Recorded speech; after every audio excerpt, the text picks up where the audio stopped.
Tuition Gems. Welcome to our fourth week of our online learning modality, and I welcome you all to our new video.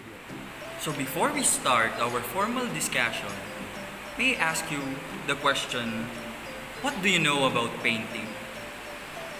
Well, I guess all of the things that on your mind right now are all correct.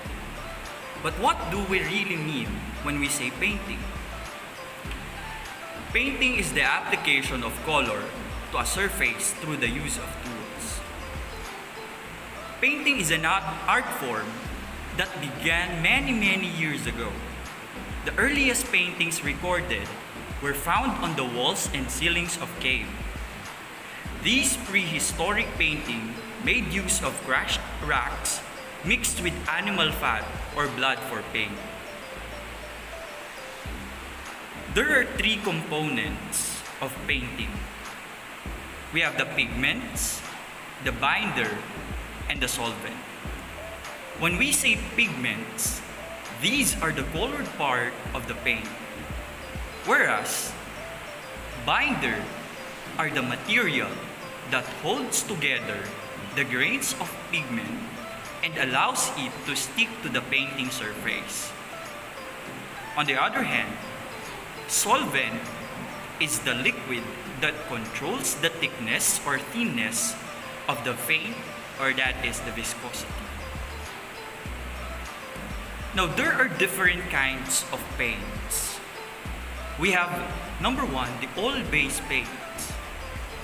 For the information of everyone, oil paints were developed in Northern Europe, where paintings were initially created using tempera. Tempera is the pigments mixed with egg yolk and water. To make the painting transparent, artists added linseed oil, thus beginning the era of oil paints. It can be purchased in tubes of various sizes, whereas the best-known brands are Pebeo, Da Vinci, Holbein, Windsor, and Newton. Plus, there are two qualities of oil points or paints that can be purchased.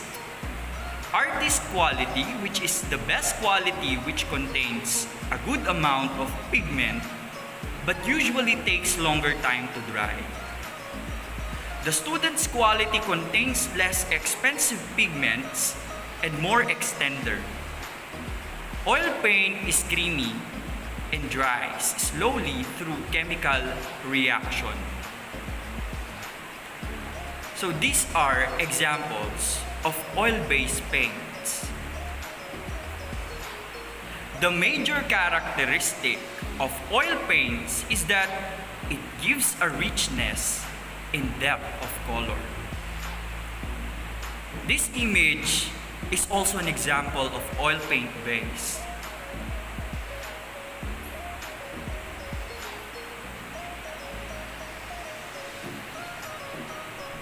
Now let's move on to the materials for paintings with oils. So usually, on the image that is flashed, there are different kinds of materials that is being used on the oil paint base. We have first the oil paints, which is basically the basic collection of colors. Next, we have the solvent, which is terpenoid regular or Gamsol. We have the brushes, and I'm sure you are familiar with that, which is, it comes with different sizes, rods and jars for cleaning the brushes. And we have the palette and the palette knife, wherein the palette and the palette knife is located on the right side just below the oil paints. Now we have the canvas. The canvas and the easel. The easel is the one who holds the canvas. And we have the space, which is usually 8 by 8 feet with good lighting, well ventilated or well ventilation, cleanable floors, and tabletops. The next kind of paint is the water-soluble paints. Wherein on the water-soluble paints, we have the watercolor. For the information of everyone, Watercolor is the most popular paint, this is the binder, or the binder is gum arabic or gum senegal. The solvent is water. The water used in watercolor painting should be clean and chemically inert.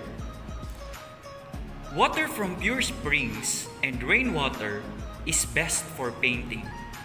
Distilled water is fine.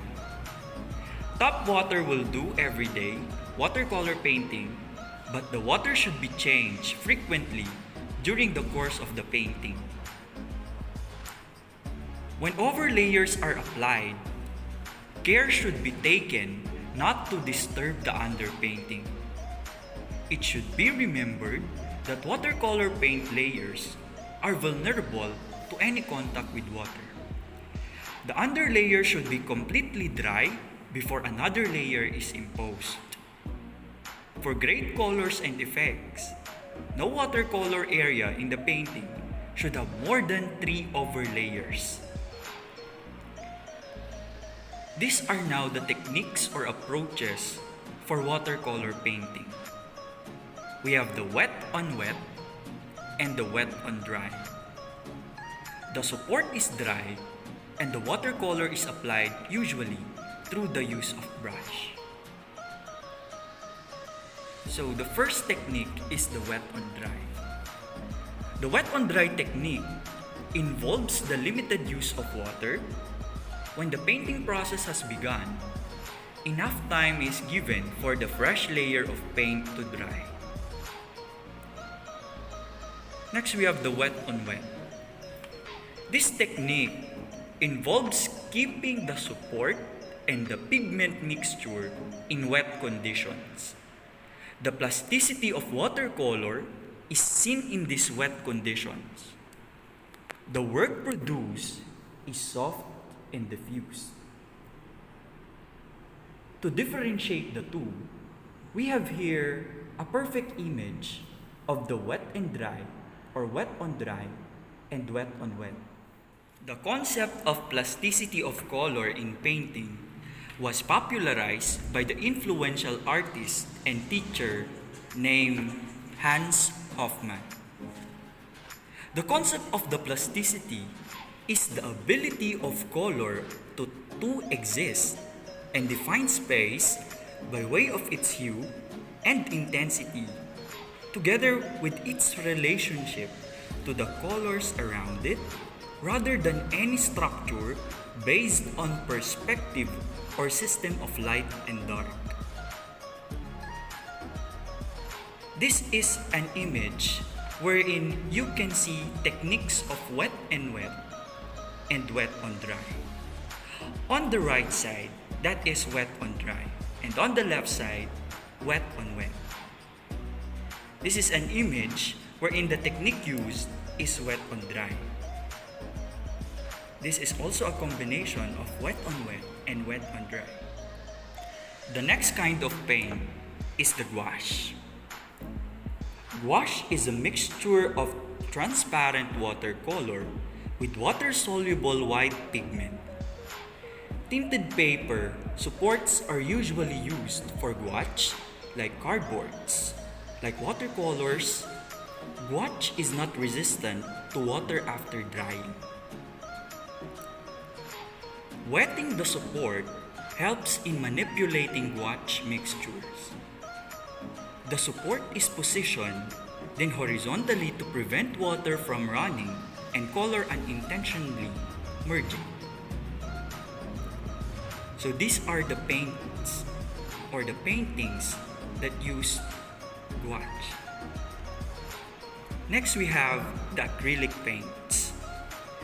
Acrylic paints are fast-drying paint containing pigment suspended in acrylic polymer emulsion. Acrylic paints are water-soluble but become water-resistant when dry. A finished acrylic painting can resemble oil or watercolor, or it can have its own characteristics. The acrylic gesso can be applied as primer to the canvas. Acrylic paints can be modified by simply adding water. Its hardness, flexibility, texture, and appearance can be altered by the amount of water added. Acrylics have the ability to bond with different surfaces. It can be used in wood paper, canvases, glass, or wall. Next, we have the different kinds of acrylic. We have on the list the professional acrylics, the student acrylics, and the scholastic acrylics. Class, when we say professional acrylics, it resists chemical reactions from exposure to water, ultraviolet light, and oxygen. Thus, student acrylics has a lower pigment or a lower pigment concentration and smaller range of colors. The color brightness is also not intense. Thus, the scholastic acrylics are the pigment content is less expensive and includes dyes in the formation. The color range is also limited to primary and secondary colors.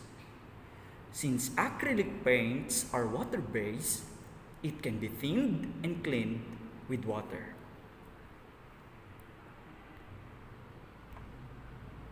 So these are painting out of acrylic paints.